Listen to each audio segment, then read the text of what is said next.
Hey guys, Mario here from MTG Diagnosis, Doctor by Day, Magic the Gathering by Night, and today I'm going to show you my Rabbits Commander deck.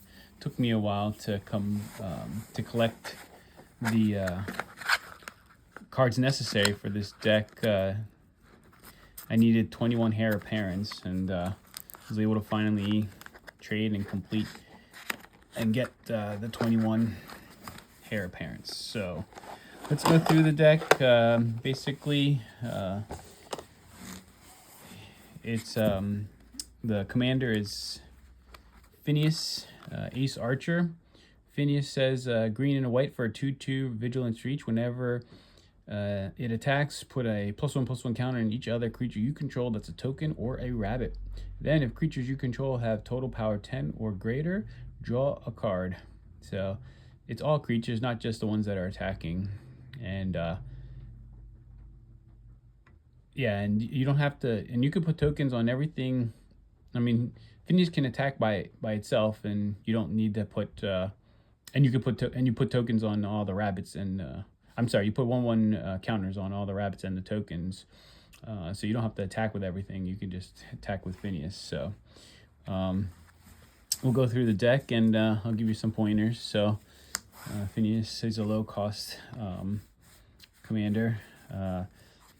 Hare Apparent. So Hare Apparent reads, when this creature enters, create a number of 1/1 white rabbit creature tokens equal to the number of other creatures you control named Hare Apparent. A deck can have any number of cards named Hare Apparent. So this is one of those few cards that you can have as many as you want. So in Commander, it's usually one is singleton, so you get one card, but in this deck you're allowed to have 21. So I put 21 Hare Apparents in here. You're going to put as many as you want. 21 seems like the right number, and as we go along, I'll tell you why. Claim Jumper. This is my, one of the few ramp cards. It's a Rabbit Mercenary, 3/3 for 3 vigilance. When Claim Jumper enters the battlefield, if an opponent controls more lands than you, you may search your library for a Plains card and put it onto the battlefield tapped. Then if an opponent controls more lands than you, repeat this process once. You search your library this way, shuffle, so it helps you ramp. It's a rabbit and it helps you ramp. And then we'll go through all the rabbits. Paw Patch Recruit, it's 1 green, so very low cost. 2/1 Trample, Offspring 2, meaning you can make a token that's a copy of this with its abilities. That's a 1/1 token. And Trample, whenever a creature you can, but you have to pay 2, so you have to cast it for 2 colors. When a creature you control becomes the target of a spell or ability an opponent controls, put a +1/+1 counter on target creature you control other than that creature. So helps put 1/1 counters on your creatures. Beauregard Mentor, 1 in a green. Trample, power and toughness each equal to the number of creatures you control. Trample makes it even better. That's actually a really good card. Harvest Right Host, 2 in a white for a 3/3. When it or another rabbit you control enters, target creature you control gets +1/+0 until end of the turn. Then draw a card if this is the second time this ability has resolved this turn. So if you cast a Hare Apparent and you make a rabbit token, including the Hare Apparent, you give Finneas or one of your rabbits +1/+0, and you get to draw a card. Card draw, very important in this deck. Probably the most important thing I can reiterate and express to you is that card draw is the most important aspect of this deck. Valley Quest Caller, whenever one or more other rabbits, bats, birds, and or mice you control enters, scry 1, which helps look at the top card of your library, put it at the bottom of your deck, or you leave it on top. If you weren't sure what scry is. Other rabbits, bats, birds, and mice you control get +1/+1, so helps pump up your rabbits. Warren War Leader is a mythic 2 white for a 4/4. Offspring 2 means you can pay an additional 2 to make a 1/1 token with this rabbit's abilities. Whenever you attack, choose 1. Create a 1/1 white rabbit creature token that's tapped and attacking, or attacking creatures you control get +1/+1 until end of turn. So you can have, if you have the, you don't have to attack with this or the Offspring to have those abilities. So you can make 2 rabbit tokens a turn, or choose 1 of each, or if you have the Offspring, or you can do +2/+2 when attacking. So with that, that's actually Good guy. Good rabbit. Pollen Shield Hare. 1 and a white for a 2/2 rabbit. Hair raising sorcery adventure. Target creature you control gains vigilance and gets +X until end of turn, where X is the number of creatures you control. So if you put that on the, if you cast that on this, and you have 10 rabbits out, so you got a 20/20 vigilance trample. And then it goes on an adventure, and then you can cast it later on for its casting costs. Creature tokens you control get +1/+1. So very good. Regal Bunnycorn, 1 and a white for star, equal to the number of non-land permanents you control. So power and toughness. Non-land permanents, a lot of non-land permanents in this deck is trying to go wide. Hop to it. So that's all the rabbits in this deck. This is our first sorcery. Hop to it. Makes rabbits. 3 token rabbit tokens. It's good to help you go wide. Season of the Burrow. So this can be a removal spell and a rabbit token generator. And you can bring stuff back from your graveyard if necessary. So really, and put an indestructible counter. So that's pretty good. And it's rabbits, so it's on theme for this deck. Patchwork Banner, creature you choose rabbits and creatures, so your rabbits get +1/+1, and it's also a mana rock, so helps you ramp. Banner of Kinship. So this is pretty good. This is a really good artifact. When it enters, choose a creature type. This artifact enters with a fellowship counter on it for each creature you control of the chosen type. So of course rabbits. So if you have 5 rabbits out, it's got 5 fellowship tokens, and then creatures you control with the chosen type get +X for each fellowship counter on this artifact. So be careful, casting this. Somebody could, if they have an instant board wipe. There's no instant board wipe, but anyway, can try to ping off your rabbits to try to, like Orcish Bowhunter, to make this weaker. Dewdrop Cure. This is a sorcery. Gift a card, meaning you can give one of your opponents a card, and then return up to 2 target creature cards with mana value 2 or less from your graveyard to the battlefield. If a gift was given, you can do 3 cards. Really good for this deck. Raise the Pass is also good for this deck. So if somebody does a board wipe, you can return all creature cards with mana value 2 or less from your graveyard to the battlefield. Helps get all your Heir Apparents back. Skull Clamp. So this is helpful for card draw. Quick creature gets +1/-1. Whenever a quick creature dies, draw 2 cards. So you want to do this to your rabbit tokens. And rabbit tokens help you draw cards. That's a great ability to draw cards. Like I said, this deck is very important to be able to draw cards. Horn of the Mark, especially since the Heir Apparents are not going to be able to draw more Heir Apparents. This is a good card because whenever your 2 or more creatures you control attack a player, look at the top 5 cards of your library. You may reveal a creature card from among them, put it into your hand, put the rest in the bottom of your library in a random order. So you can, have 2 of your rabbits attack, rabbit tokens. Sure, you lose the 2 rabbit tokens if they block them, but you get to draw a card, and you get to look through the top 5. Instigator's Journal. So this is a card I didn't realize was, really forgot about this bulk rare, but what it does is, why it's good is that you can tap 2 mana and tap this to draw a card. A lot of card draw artifacts, you have to tap 3 or more, and this comes into play with counters on it for each creature, a number of creatures a player controls. So any player, if they have a lot of creatures out, you cast this, and then you can tap it to remove a suspect counter, and then in the end you can sacrifice it to draw a card. So it's got multiple ways to draw cards. Staff of the Storyteller. This is important because whenever you create 1 or more creature tokens, you put a story counter on it, and 1 white tap, remove a story counter to draw a card. Great for go wide decks like this one. Tocasia's Welcome. This is probably one of the most important enchantments in this deck. 2 and a white, and whenever 1 or more creatures with mana value 3 or less enter the battlefield under your control, draw a card. This ability triggers only once each turn. And then Mentor the Meek helps you draw cards by paying 1 whenever you cast a creature with power 2 or less. Actually, whenever another creature you control with power 2 or less enters. So you can draw a card for the Heir Apparent, and you can draw a card for the tokens it generates. For every 1 mana you tap. Lorna the Third Path also helps you draw, but also destroys a target artifact or enchantment when she comes into play. So definitely a good card because it's targeted destruction plus helps you draw a card and card draw.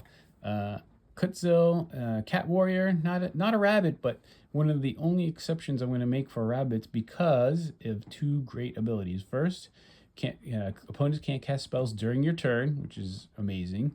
Great important ability. And then 2, whenever 1 or more creatures you control, each with power greater than its base power, deals combat damage to a player, draw a card. So all those 1/1 counters that are going on those rabbits, that helps you draw cards when they attack.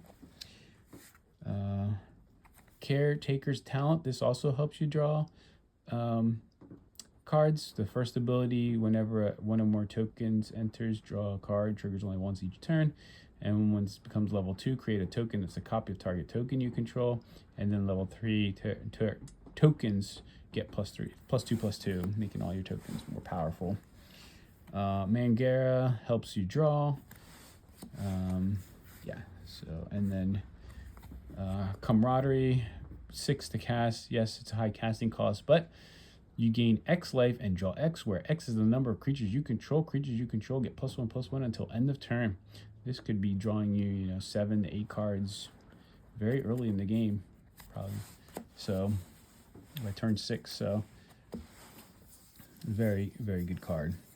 Now let's go to the targeted removal. There's 1, 2, 3, 4, 5, 6, 7, 8, 9 removal spells. Path to Exile. It's an exile instant necessary for every white deck. Swords to Plowshares, also a important removal instant. Parting Gust. So this is 2 white. Gift a tap fish, so you can give your opponent a 1/1 blue fish, and then exile target non-token creature. So it's an instant for 2 mana to exile a creature. If the gift wasn't promised, to return that creature to the battlefield when its owner's control with a 1/1 counter on it at the beginning of the next end step. So you can blink 1 of yours or gift a fish and destroy 1 of your opponents. Most of the times you're going to destroy an opponent's thing. This Repel Calamity, I just like the art, and destroy target creature with power or toughness 4 or greater, since you're going line, and it's an instant. So all of this removal spells are instants except for the 3 board wipes. Will of the Mardu, this is a new card. Choose 1. If you have your commander out, you can choose both. You create 1/1 red warrior creature tokens to a number of creatures target player controls. So now you have warriors as well as rabbits. And then Will of the Mardu deals damage to target creature equal to the number of creatures you control. So you do the first one, and then the second one, if you have your commander out, do a ton of damage to a target creature. Yeah, it has to be a creature. You can't hit somebody in the face with that. Generous Gift, great removal spell. It could destroy any permanent, which is great because it can also target enchantments. Citywide Bust. This is a good 3 to cast sorcery to destroy creatures with toughness 4 or greater. Fell the Mighty destroys all creatures. So it's 5 to cast, but it destroys all creatures with power greater than target creature's power.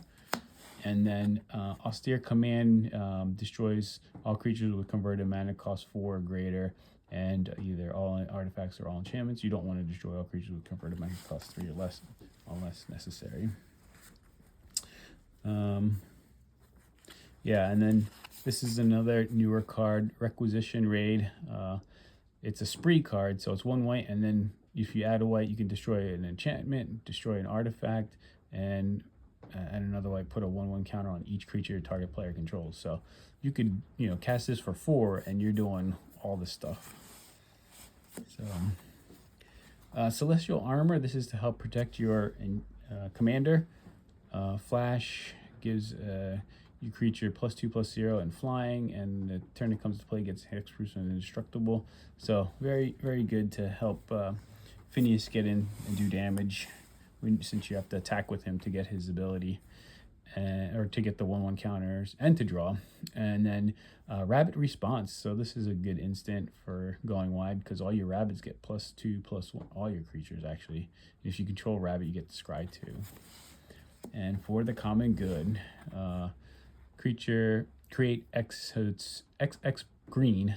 Create X tokens that are copies of target token you control. Then tokens you control gain indestructible until end of turn, and then you gain 1 life for each token you control. So even if you cast this for X equals 1, you know, it's 3 mana to make all your tokens indestructible, gain a life for each token, and you make an extra token. So. Second harvest, this for each token you control, create a token that's a copy of that permanent. So you can double up all your tokens. And then this is a new instant, Duty Beyond Death. Basically helps you you have to sacrifice a creature, which you'll have plenty of tokens, and creatures you control gain indestructible until end of turn. Put a +1/+1 counter on each creature you control. So you can go in for a big swing and protect your rabbits, or you can, if somebody's trying to destroy all the creatures, and you can make them indestructible. So there's 2 game-winning cards. So first is Moonshaker Cavalry. I'm going to have to explain this to you because this is a special card. Doesn't have any text on it, but it's 5 white for a 6/6 flying. When this creature enters, all your creatures gain +X and flying, where X is the number of creatures you control. So if you have 10 rabbits, all your creatures get +10 and flying, and you can really destroy your opponents with that. You can actually kill multiple opponents with that one. And then Crater Hoof Behemoth, that's the other one. 5 green for a 5/5 haste.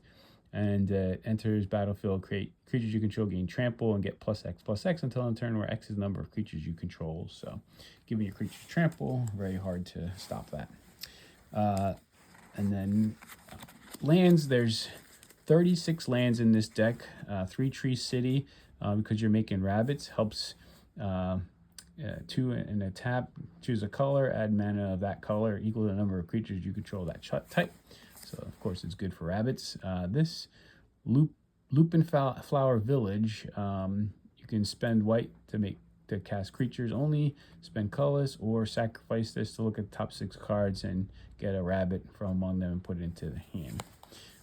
It's good for this deck. And then this is the Oak Hollow Village, and green tap, put a 1/1 counter on each frog, rabbit, raccoon, or squirrel you control that entered the battlefield this turn. So yeah, I was gonna say, if you have an extra green plus this, you can put a 1/1 counter on your heir apparent and any rabbit that came into play that turn.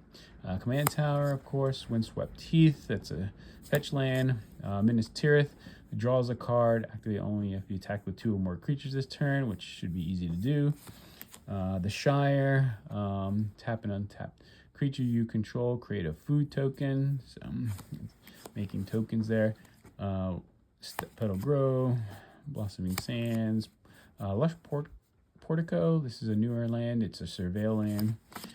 You can also fetch it with the fetch land. Selesnya Sanctuary, Branch Loft Pathway. You can either be a green or a white. Temple Garden, a Thriving Grove. So you can make green and white mana.